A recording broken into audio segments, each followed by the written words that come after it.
Started my first startup in '97. The world told me I was insane. Our goal is creating future economies that are more regenerative and sustainable. Something didn't match up. Why hasn't this become the next big thing? And that's where we invested. The whole purpose of achieving anything in life is measurement.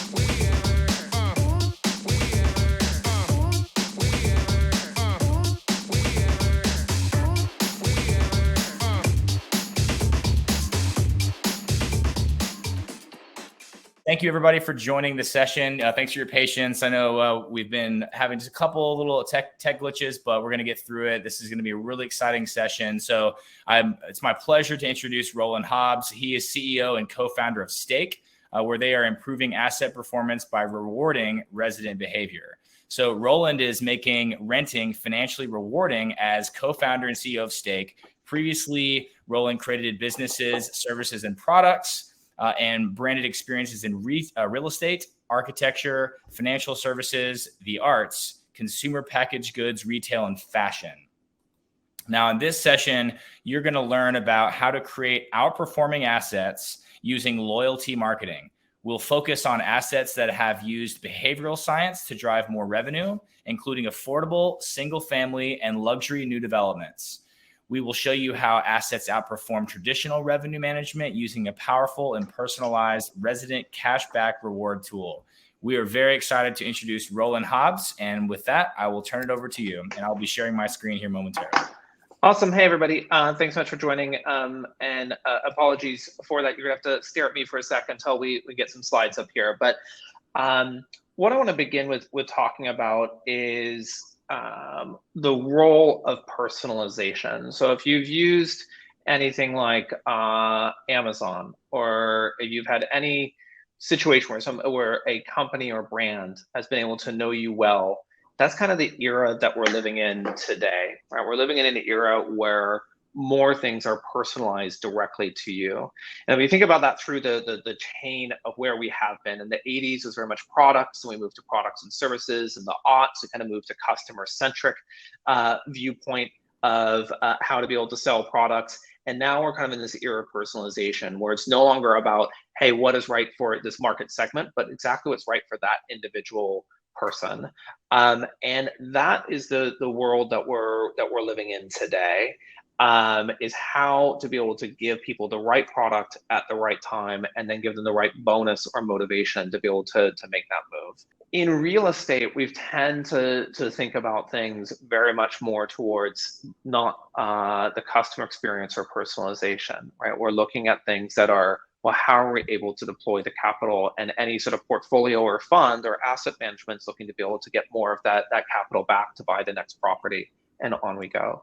So where real estate does an incredible job is being able to optimize the asset that is built, but less so towards the actual personalization, optimize the asset that is living there.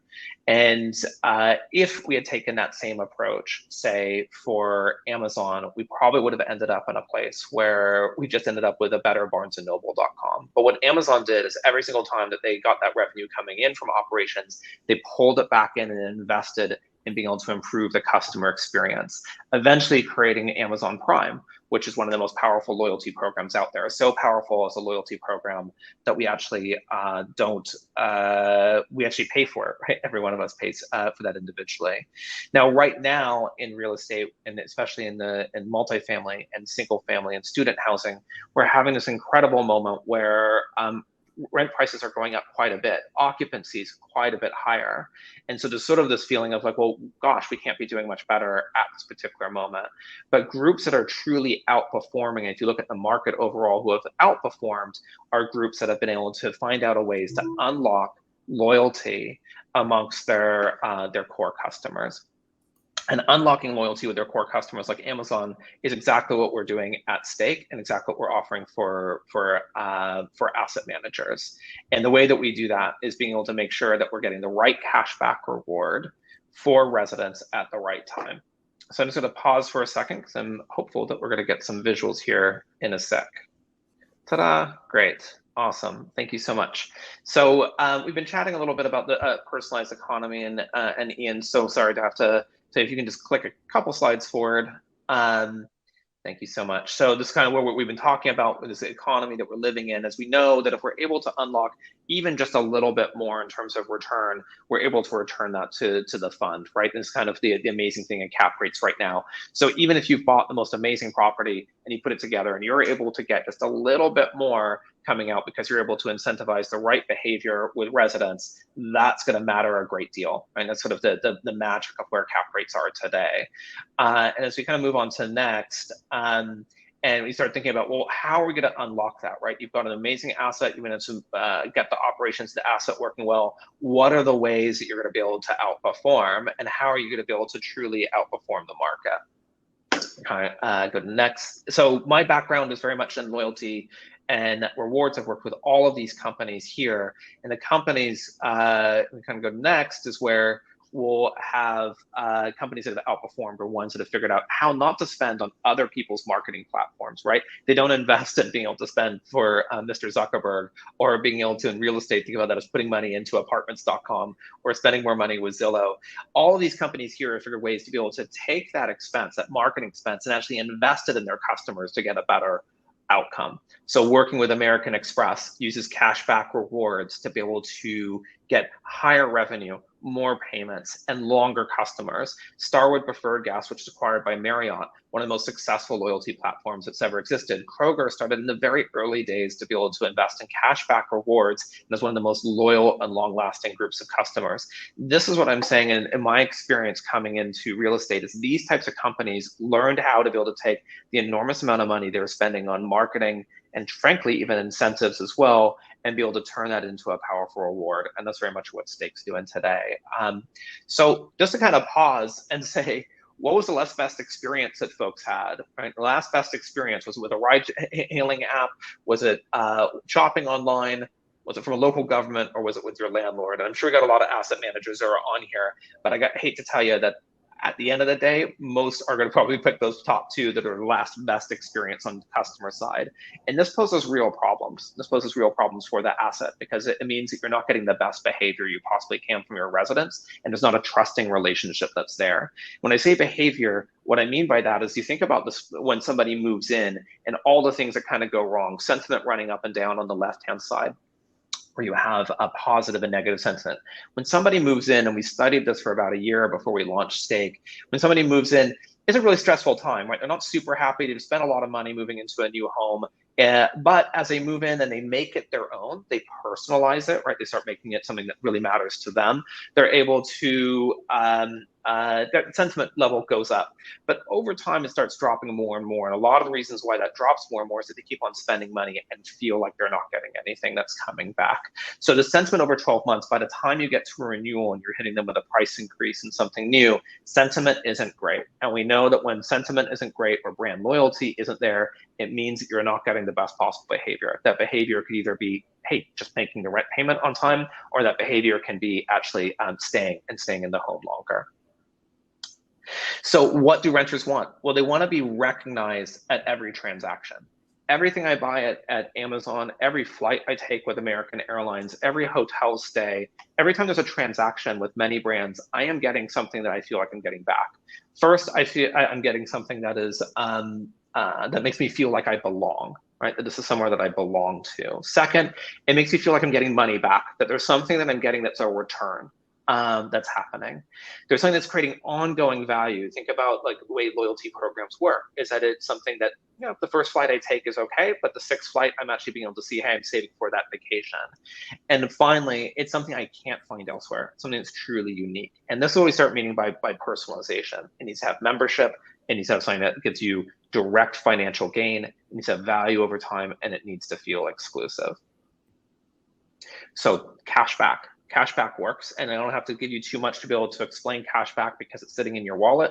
If you have a Chase Sapphire card, American Express card, if you shop at Costco, you are getting cashback. It is a well-worn area that proves that you're able to get behavior change, and that's the reason why to do it. I guarantee you that working at American Express or consulting with American Express, they don't love giving out cash, but they do it because they end up getting a better action at the end of the day. And that's what this is about. It's about truly a revenue management approach, not just a perk or amenity. So let's start looking at what asset managers say about offering cash back. A pretty amazing statement. We actually have another property that would say that for every $1 you spent, you're getting close to 100. Here, this person's saying for every $1 spent with stake, they're getting $24 in return. Now, how is that possible, right? How is it that you're spending $1 to be able to give to your resident actually changes enough behavior to equal $24? Well, let's look at a couple examples. Well, the cost of stake, let's take a $1,000 apartment, right? $12,000 a year.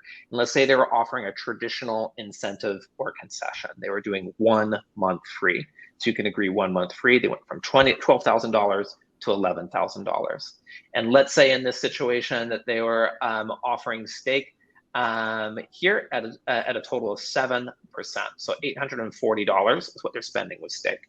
Now, the actions that they're going to be able to get are the returns that we're seeing stacked up here. One, they're no longer spending on an incentive or concession, right? 1 month free is 8.3%. It is more money than the 7%. So there's already some savings that have happened there. We also see when you plug in stake into a revenue management system is that you're able to start seeing the price go up. Why does the price go up when you start plugging in a cashback reward? Well, because you get more demands. More people respond to a listing with a cashback reward than any other offer or one without the offer. So you actually start seeing the demand pricing go up as well. So top line pricing increases. You see an increase in propensity to pay. We usually see about a 1% gain. So if you're at a 4% in delinquencies across the portfolio, those that are offered stake drop. So you end up getting about a 3% that's there. In addition, at the end of the year, you have a higher propensity to stay. So your make ready and turn costs go down as well. Now, that is kind of the stack of savings that you're able to get. Now, if you're doing something that's called an agency loan, a Freddie or Fannie Mae loan, that cost is now a marketing expense, right? We talked about this as taking marketing dollars and investing in your residents. It's not discounting the rent. You're still charging $1,000 a month. So that one-time non-reoccurring marketing cost is something that does not impact your NOI, especially if you're going towards a Freddie or Fannie Mae loan. Now, if you're not, we could take that out. But regardless, if you are, now you've got a pretty incredible savings that's coming on the right-hand side. Right? For offering a cashback reward, you've been able to increase the price, increase propensity to pay, increase the propensity to stay, and you've also managed to decrease the cost of that original incentive cost. This is what I mean when I say that stake is truly about a revenue management solution for you than just being able to play with the price alone. So I mentioned a little bit about the accounting benefits here, and I'm not going to drain this. I'm happy to be able to share a white paper we partnered with Ernst & Young on to be able to put together of how to be able to account in GAAP accounting for using cashback. But cashback as a marketing expense means that the gross rent stays where it is, right? It's $1,000 a month. Now I'm just giving you $50 back or $30 back if it's 3%. So what that means is you're able to take that money and say, well, that was just a marketing cost to be able to acquire the renter. Right, and that becomes something I like to say you can't expense free. Right? How do you take the receipt for something you just discounted the rent for and put that into a GAAP accounting framework? You can't do that. What you can do though is in the same way that the GAAP does or Banana Republic. They use cashback. They count it as a marketing expense. And it's time now for real estate to be able to do the same thing. So let's look a little bit closer at another case study, Olive Tree Holdings. And what they were looking to be able to do in a challenge. They were offering incentives to be able to get folks moving in. They were offering, they had the challenge of being able to push renewals in a value add approach. And they had a challenge of being able to get their delinquencies down, especially during the eviction moratorium and getting folks current. And then they also had some where they were doing development on workforce housing where they need people to fill out applications quicker so those rent credits are distributed.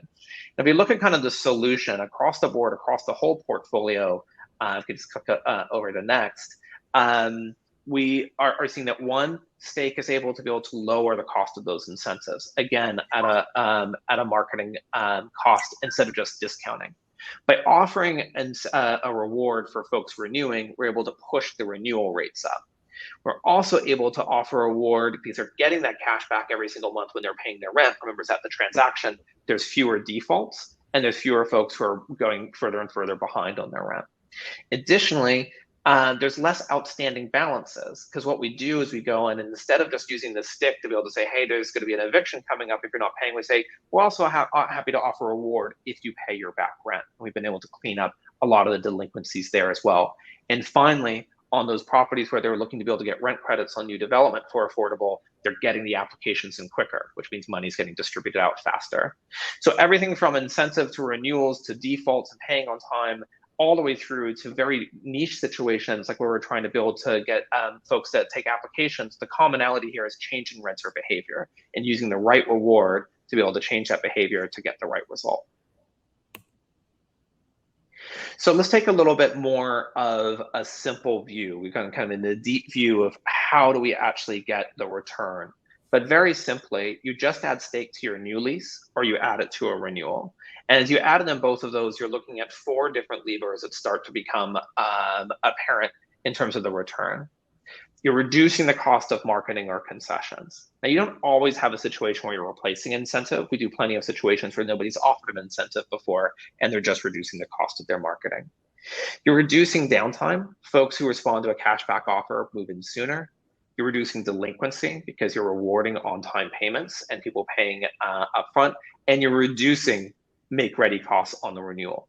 All you need to do is add stake as an offer into your lease or your renewal, and you get these type of economic benefits. Let's take a little bit of a closer look. So what you see on the left-hand side is you're seeing our loyalty cloud. And when you log into our loyalty cloud, you're able to see, well, how are my vacancies doing? How are occupancies doing? But also being able to tell you what the cashback reward is that's actually going to start making those changes. So we've talked about the difference. We talked about 3% and 5%, and 1 month free would be 8.3%.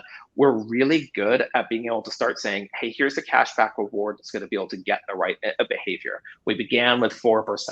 And actually, we think that you're able to get the same result for 2% based on the personalization with the renter. So a lot of this is then becoming this live tool to be able to make sure that you're constantly optimizing the performance of your rewards and getting an action that elicits more return for you. On the right-hand side, you're seeing what the residents get. They're able to get this app that's where they're saving their money. You can see the chart, they're being able to save more. We're rewarding them when they pay their rent, and we're rewarding them when they keep the money saved. So as they're building up this, they're actually building up savings. We just had a rewards day yesterday here at Stake, and some folks are saving for a home. Some folks are saving to pay down student loans. Some folks are saving for their kids to go to college. But all of this becomes very powerful because now the cash back isn't something that's purely transactional. It's something that's really helping them achieve the things that they love in life. So 2 sides of what you're getting when you're getting stake. When you add it to your lease, you're getting that loyalty cloud to help you optimize the cash back, and your residents are getting a great way to be able to build savings right in our app. Now, let's talk about the data, and we've talked about personalized rewards and what sort of data that you have today about your residents. Well, you may have email, right? You may have phone number, you have obviously the basics that come with any property management software, but you really don't know that much about what makes your resident tick. What are they saving for? What are their aspirations? Remember, we're just looking at how they're saving, and what we're able to get is this level of resident data. What is it that they're truly saving for, and what do they care about? We actually even get information down to where we actually store and delight residents when we know their pet's birthday. They tell us, we actually do little surprise and delight gifts for their pets that moment. That's what I'm talking about with personalization. But also financial data on the community level. Where do they spend? Do they spend at the BP gas station down the street or the Shell? This is important because you start getting a sense of the overall financial, what we call community spending. And then of course we get that behavioral data that I've been talking about, how to be able to unlock what is going to actually make them take the behavior you want. So you're going from this old world data where you're just kind of getting the what, who are they and what, to really the why, and why are they doing what they're doing, and what is the way that your community is truly ticking. This type of information fuels a much better loyalty quotient longer term.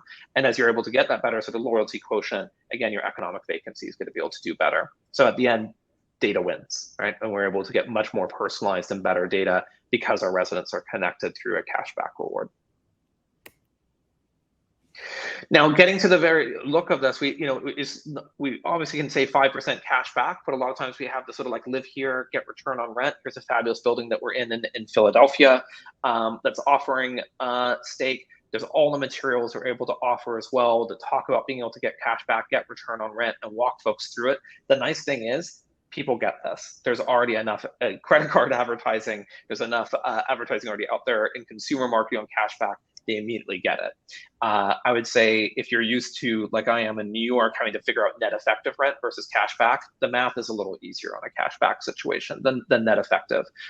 So it's really simple. The marketing materials are really clear, and people are able to get this right away. Now, what we can do in these situations as well, and how we get to know the renters even before they moved in, is we get folks to scan QR codes to get micro rewards as they're taking the tour. We even have situations where we've asked people to be able to see certain things in communities, like, hey, go take a look at the gym and we'll give you another $5 if they're doing self-guided tours. We can do really targeted rewards as well while they're going through, and at the same time give them some pretty beautiful materials.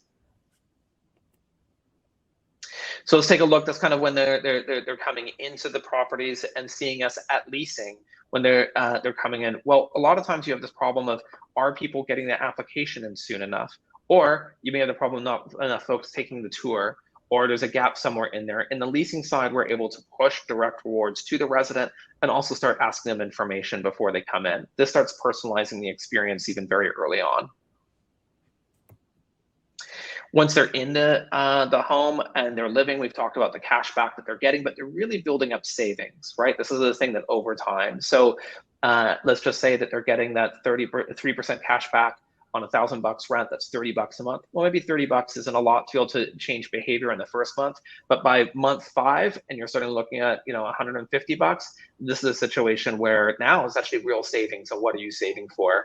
So folks are now being able to start setting their aspirations, their savings goals in the app, and they really are able to start imagining something bigger of what they're saving towards. At renewing, we're able to reach out to them earlier. Hey, if you renew, you're going to be able to get 1%, 2% cash back. It's a way to be able to nudge folks away from necessarily going and browsing and stay in the place that they already love. At the same time, we're not talking about the pricing. They go and get the pricing directly from the leasing office. That pricing may vary over time. And actually what we find is that because we're able to push the pricing on renewals or the demand on renewals up, that a lot of times a revenue management approach will actually see the demand and the price going up as well. That means better lease trade-outs. So from seeing the apartment, leasing in the apartment, living in the apartment, and renewing in the apartment or home, every one of those steps, the reward is going to be able to work to be able to optimize performance. We've got some really great testimonials as well from the property managers and leasing teams. I mean, today I really wanted to be able to focus on the asset and why the asset side is, but it doesn't matter if the property team and leasing teams don't feel it. But what we've heard and what you'll see here is that residents feel that they're really truly being invested in. It becomes more than just a perk or just an amenity, right? That's kind of a like, hey, nice to have, but I could live without it. But once it's something that's truly investing in you and investing in your aspirations and where you're going, that's highly personal. That's something that you're really, that becomes from a nice to have to a must have. Taking a look at, across, we've kind of talked about these 4 different areas. We talked about, does it do a good job of attracting residents? Does it help you optimize the ongoing experience, i.e. once they're living in the apartment and through to renewing? Do you get resident data? And does it return capital to the fund, not just an expense? So is it a revenue management kind of on the right and kind of your traditional experience or amenity on the left? And what Stake is doing both of those. Many things that are out today that are actually doing things that are doing just amenity are just a loss, right? They're just asking you for a cost and have a very hard way to be able to show the return. What Stake is doing is what we're saying, no, what you should be doing with rewards should be part of your revenue management approach. It should be core to your asset management strategy to be able to increase the type of behavior that you want to be able to see from residents. So we've talked about this whole stream, rewards work, right? You're able to lower your marketing costs all the way through to lower your make-ready costs. So I wanted to include some of the numbers here that we've seen overall, including on reducing bad debt. We've seen up to 55% less vacancies. We've even seen a renewal 7 to 15% increase. On incentives, we've talked about being able to reduce and get rid of the cost of incentives or marketing. sorry, if we could just jump to next. Thanks so much. And also what we're doing is that you can also look at this to be able to reduce downtime, right? In our loyalty cloud, you're able to track and start seeing, hey, how much downtime am I getting? And would it make sense to be able to offer a higher cashback reward to reduce downtime? Delinquency, we've talked about being able to use that the cashback rewards are only given when folks are paying on time, which means you're reducing bad debt, which is super important. And it could also help you recover funds that you thought were previously delinquent. And finally, reducing make-ready costs around the churn that you may have with renewals by offering rewards to get people to be able to renew. Super important, by the way, in single-family rentals as well, where the renewal may be one of the critical factors to somebody going from a one-time, one-year tenant to a 3-year tenant. So all you have to do again is just be able to add stake and this type of benefits that you're able to get. So just going to mention a couple last things, and I'm going to open the floor to questions. We just go to next. What we're saying is that, hey, it's great to be able to get food delivery, and it's a great perk to be able to give, but isn't it better to invest in somebody's future? Isn't it better to be able to say, hey, are you able to invest in the renter's financial security? What are you going to remember more? What's going to be that last best experience that you've had? And renters certainly remember when somebody's invested in them. Is it better to be able to buy a Peloton or invest in the family? The Peloton may be used in building, but investing directly in the family is something that they're definitely going to be able to remember. When you invest in their kids' education or whatever it is that they're saving for, it becomes much more powerful. And when you're able to know what they love, know what's helpful for them, and help them get there, all of the types of amenities and perks and whatnot are there for them to be able to get because they have the cash to be able to do it. And then it's up to them to choose instead of you guessing what you think that they might be into and then hunting and pecking to do it. That's the reason why American Express and Costco and so many offer cash back. It's universal, it's inspirational, and it helps you aspire to be able to help get that customer, in this case your resident, to where they need to be. Couple quick points on us. We're growing about 30% month over month with 150 million in gross lease volume at the moment. We're working with the first and 8th largest property manager, but our primary point of entry is always with the asset manager. We always want to go into the asset management and have a conversation about, hey, here's a way to be able to optimize performance by unlocking better renter behavior. We're available in 50 states in multifamily, single family, and student housing. And are also doing quite a bit now and starting to grow in commercial as well.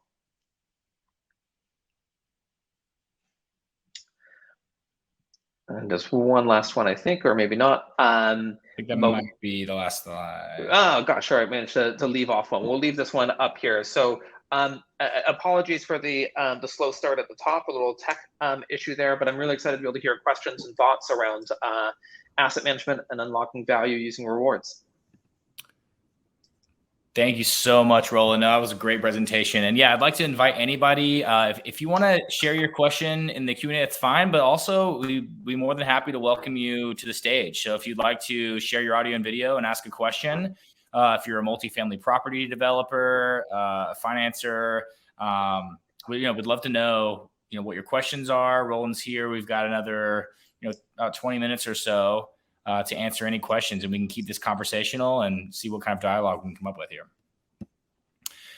I've got a question to kind of kick us off here. So going back to, investing in your future. So you may know the stats on this, but there's a large chunk of the American population who live paycheck to paycheck and find it difficult to make their next rent payment. I've been in that position. And how can renters use stake to start their investing journey? Yeah, so the average renter's savings, about on average in the US across 48 million American households who rent, is $400 a month that they have saved in their bank account. So just $400, which I think is sometimes hard for folks to be able to get, but most are actually spending down to zero each month. So the first step in being able to create in investing is to create savings, right? So it's hard to be able to invest if you haven't been able to have something to build as a pool of cash to be able to save from. So that's what Stake is starting to do. We actually find that in our workforce and affordable housing, we are often the largest savings account. Usually about over 80% of our renters have more money saved with stake than they have in their bank account. How do we know that? We actually connect to their bank account. We do get visibility with their permission to be able to see what's happening there. And actually what you see is a lot of folks cycling through bank accounts because they're unable to keep savings in there. So stake gamifies that savings. So at the end of the year, they have more money saved. Just kind of take that example of, hey, if you're saving 30 bucks every month in the stake app, at 10 months, you're at 300 bucks. This is a sizable amount. So we run then a series of financial literacy. We actually just ran yesterday for our rewards day, which rewarded folks for being able to pay on time.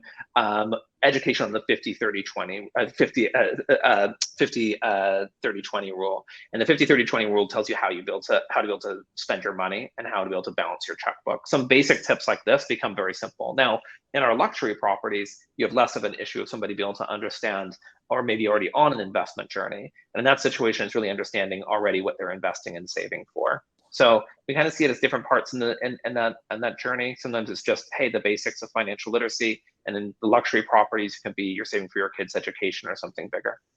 Yeah, I can definitely see stake, as you grow as a company, really adding more products on and adding more resources and knowledge base. This is, it's really exciting to kind of to see this at the beginning stage and, see the potential of what it really could become. I did have just one really quick follow-up question, and it looks like Chris Pina joined in and wanted to ask a question. So, hey, Chris, go ahead and join back in. You can just mute your mic, and then I'll pass it on to you in a second. But are you targeting any particular types of multifamily communities in specific demographic areas, or are you pretty agnostic to that? We're relatively agnostic. It really depends on the type of returns that we're able to get, but we've generally been in properties with 15 to 30,000 doors at the moment. Certainly then as we're getting to bigger property managers, that's changing. Value add is probably our biggest group, folks that are looking to be able to optimize an asset. They're coming in, they're purchasing something, and they're looking to be able to optimize that. That's where being able to optimize to renter performance to be so important. So that's a lot. We're doing agency loans, Freddie and Fannie loans, again, because they're able to move the cost of the rewards as a non-recurring expense. It helps them, have something that doesn't hit NOI, and then they're just getting all the benefits. But we're pretty agnostic on that. Rewards are going to work across the board. The only thing that we don't do is senior housing. It's just an area we haven't gone into.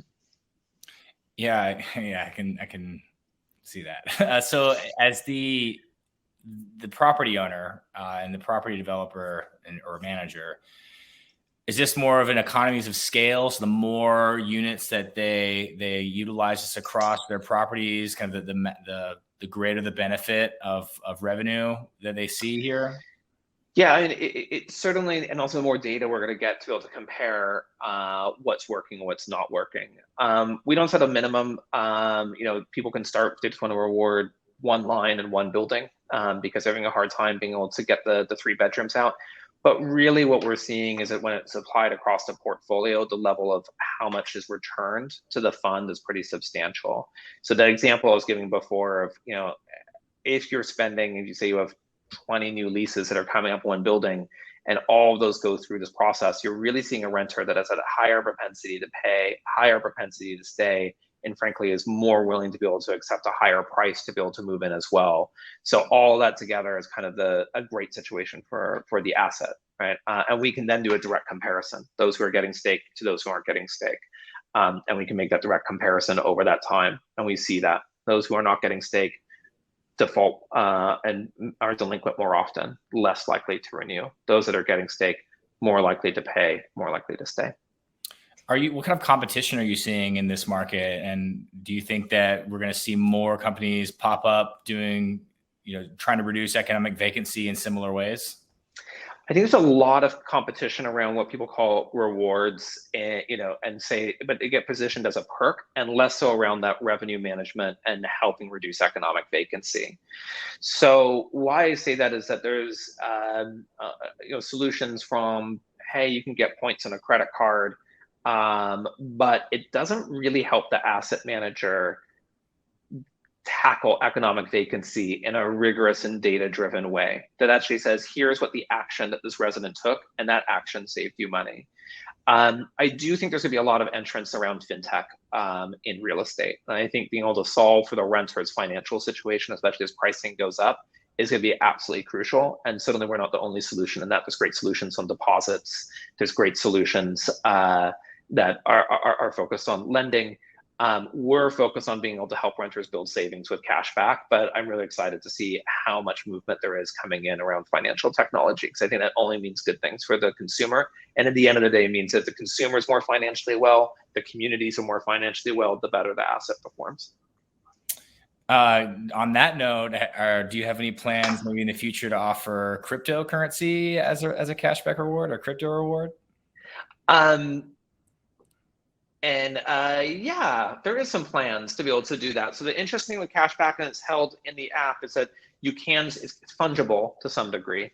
So I think I could say that safely. There are plans in the works to be able to do it.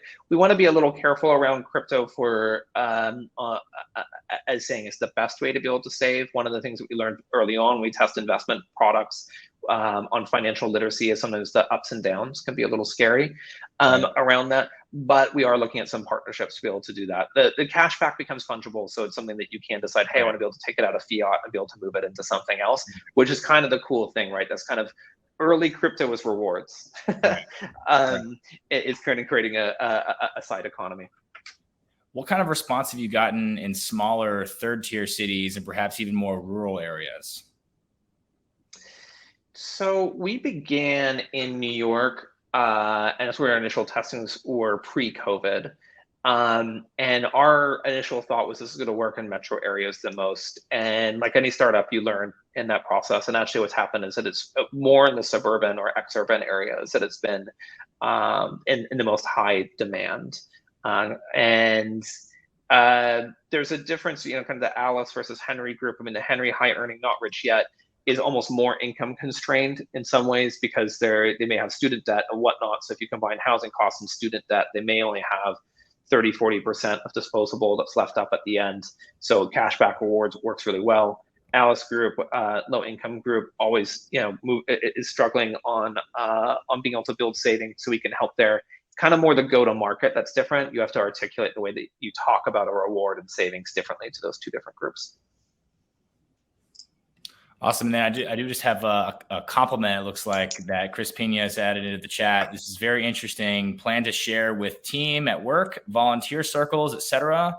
Thank you very much. And that brings up a thought, how can renters find out about this? I mean, clearly, the property needs to take this on board, but, if tenants can recommend this to their property managers, that could be, help with your marketing. So, how can tenants, how can workers, volunteers, just citizens in general, find out about you guys, share with their friends who are renters, and help to bring on stake to more properties?